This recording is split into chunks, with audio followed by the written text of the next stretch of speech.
Kathy Hardcastle was the first judge in this matter. I reported the fraud and forgery to her in 2018, in which she then refused my right to be heard and then transferred my case to Rena Hughes. Rena Hughes was the second judge after my case was illegally transferred into her court. She then delayed proceedings, ignored my illegal separation filings, which gave her very clear notary fraud and forgery, and allowed the legal malpractice of Jennings and Fulton and Shumway van. Rena Hughes then fabricated her order, attempting to protect the brokers at ERA Broker and National Title Company, Tracy Bouchard. You can clearly see Rena Hughes fabricated her order stating that I was at the title company. Bobby Antee then states that I was never at the title company. I never agreed to not be on the title of the home, and he committed fraud to obtain the home, then conspired with the judges and his lawyers to defraud me further. Dee Butler is the first Black woman to be in family court in Nevada. My case was then transferred to Dee Butler when Rena Hughes lost her seat in the election in 2020. Dee Butler did nothing to correct any of the misconduct, then recused and refused to report any of the abuse that I had suffered. Dee Butler then transferred my case out of family court to district court, where I got now Dawn Thorne.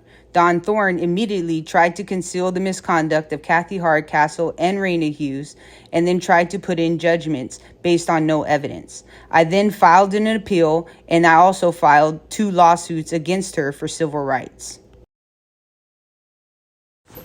Dawn Thorne was served with 2 federal lawsuits, one out of Nevada, in which her friends simply closed it and dismissed it with no hearing, and then one in Georgia, where the judge again dismissed it with no hearing, stating she didn't know my address. After being served with each lawsuit, Dawn Thorne had the legal obligation to recuse from this matter, yet she failed to do so. Attorney General Aaron Ford, who is over crimes on property, judicial misconduct, and the police department, was informed of the abuse, the fraud, and the misconduct in 2020.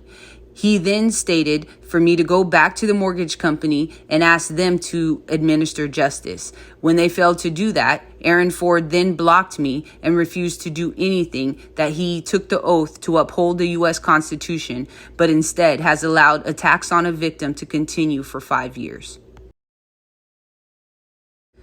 Attorney General Aaron Ford refuses to receive any of my emails, has blocked me on all social media, and has allowed Bobby to illegally enter my house, steal my property, and sell the home. He has taken no action to rectify any of this and is now still running for election for Attorney General again.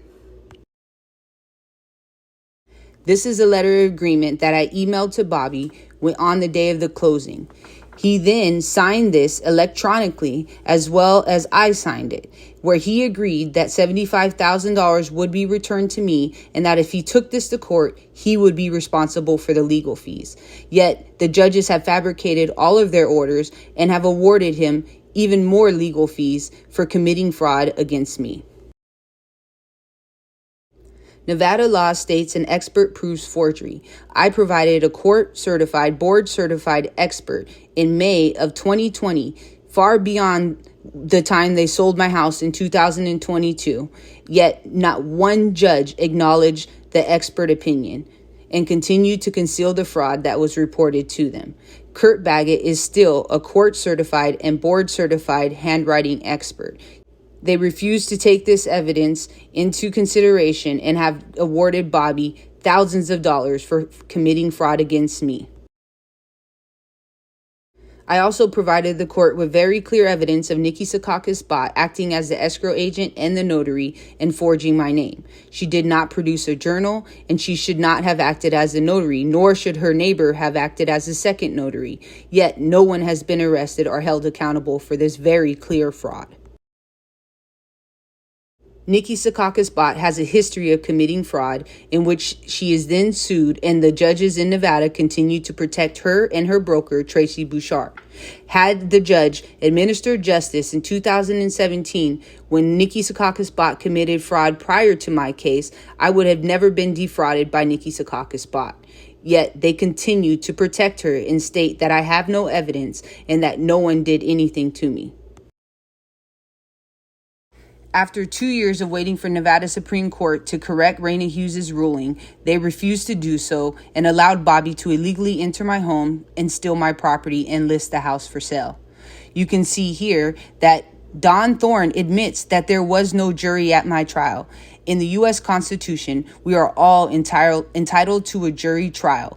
And because I did not get one, that was grounds to dismiss this matter and issue a new trial. Yet they refused to do so. They then, after catching Rena Hughes, Kathy Hardcastle, and Dawn Thorne, state that I unnecessarily litigated this matter, when the truth is they refused my right to be heard. They never held a hearing after catching Kathy Hardcastle and Rena Hughes, and then allowed the fraud against me to continue by Shumway Van Law Firm.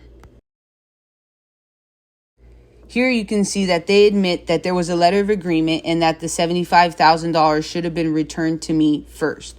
Yet they then state that Bobby Antee is entitled to $6,000 in reimbursements. Me and Bobby only lived in this house together for 2 months. Bobby Antee contributed absolutely nothing, and then was reimbursed for 2 house payments that he did make. Therefore, Bobby Antee never paid anything for this house, but yet was given over $80,000 in legal fees.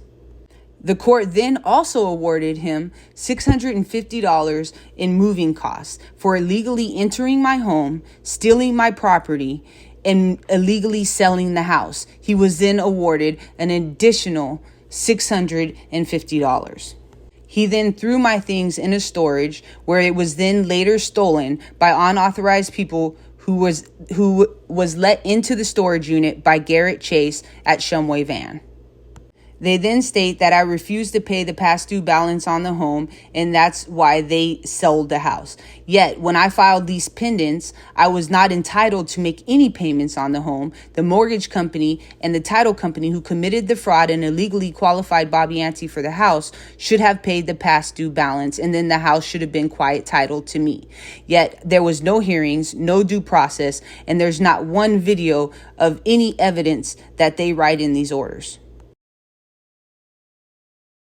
You can see that this order was put in by Dawn Thorne.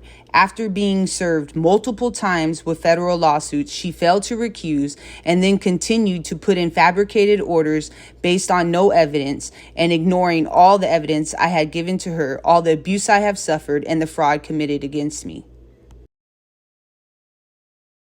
Even though the order was put in June 1st, it is now 2 months later and not 1 cent has been returned to me. Bobby Antee was not entitled to anything but jail time, but because of his conspiracy to commit fraud with his attorneys and these dirty judges, he has now been awarded the entire $160,000 as nothing was returned to me.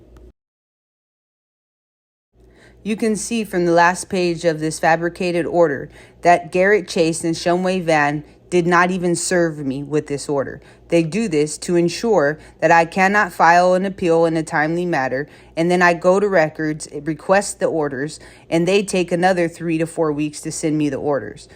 So nobody has been required to follow the law at all, and I have been abused now senselessly for 5 years over a 2-month marriage where my name was forged to a document. Demand that the FBI make some arrest.